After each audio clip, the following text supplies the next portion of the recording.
Kami dari kelas E1. Nama saya Muhammad Arif Kurniawan dengan NPM 250620020. Nama saya Arif Rahman Rahab, NPM saya 250620014. Perkenalkan, nama saya Muhammad Faris Arya Siregar dengan NPM 250620032. Perkenalkan, nama saya Muhammad Fikri Abdul Iksani, NPM saya 2506222. Nama saya Yogun Kurnia Pratama, NPM 2506200-227.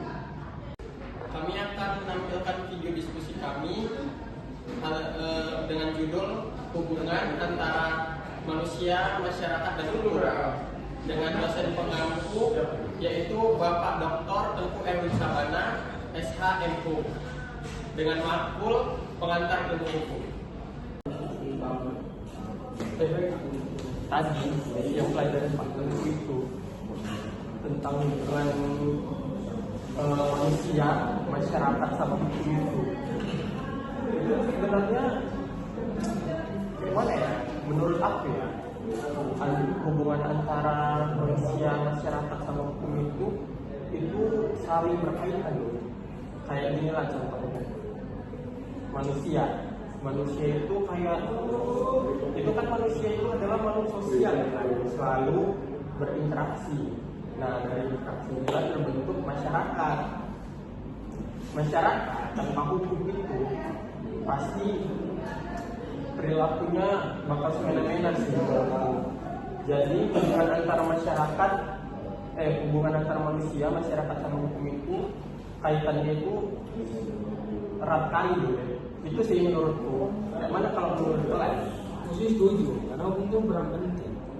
Tapi hukum nggak bisa berdiri sendiri, karena hukum belajar dari normal yang ada di tengah-tengah masyarakat.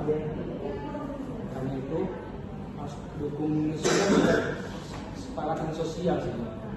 Tapi kalau ada masyarakat, hukum kayaknya nggak ada juga. Realita dan kenyataannya, hukum itu seringkali terikat itu sama norma dan budaya. Jadi hukum tuh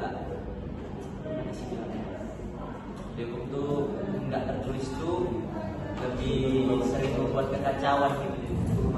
Bagus tertulis. Norma sosial itu memang penting, tapi tanpanya ada hukum yang jelas, itu seringkali mengacaukan gitulah. Yang ada jadi fungsinya hukum itu agar bisa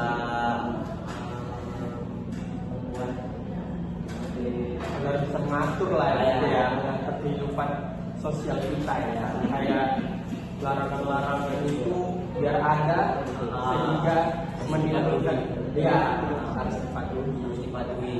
Jadi itulah yang membuat hukum itu terikat. Aku sih berbeda pendapat ya. Kalau menurut aku, masyarakat itu adalah dasar hukum itu sendiri. Mau sebaik apapun undang-undang yang diterbitkan oleh pemerintah, peraturan, bahwasanya kalau tingkat kesadaran masyarakatnya itu rendah, tidak memungkinkan bahwa akan ada penyalahgunaan kekuasaan pada undang-undang itu sendiri. Dan baik lagi, masyarakat itu sangat berperan penting dalam hukum efektif. Bukan semata-mata hukum itu menjadi sanksi agar masyarakat takut, tetapi jadi alat patuh dalam ketertiban dalam kita lingkungan masyarakat. Itu menurut sih. Jadi menurut aku pendapatnya itu benar semuanya benar. Hubungan ini tengok hubungannya memiliki hubungan timbal balik. Jadi manusia membentuk masyarakat, masyarakat melahirkan hukum. Jadi lalu hukum itu kembali membentuk masyarakatnya itu sendiri. Setelah itu ketiganya ini menurut aku nggak bisa dipisahkan. Contohnya hukumnya nggak adil, masyarakatnya nggak taat. Jadi kalau ketiganya ini dipisahkan, salah satunya ada yang rusak. Sistem sosialnya ini jadi terganggu. Gitulah. Setuju ya. Karena hukum itu kan anak paksaan. Tapi itu cerminan sosial. Contohnya di Indonesia, hukum itu melindungi sosial itu kayak gotong royong, kayak kemanusiaan itulah. Kalau aku sih sepakat juga. karena hukum itu fleksibel terhadap perubahan sosial kan. Jadi karena masyarakat yang dinamis, maka hukum juga harus bisa menyesuaikan lah agar hukum itu tetap bisa relevan terhadap perubahan zaman. Menurut bagaimana? Oh, berarti kalau menurutku ya, aku tarik kesimpulan dari semua yang sudah kita bicarakan tadi, berarti hukum itu adalah 3 unsur yang saling berkaitan gitu.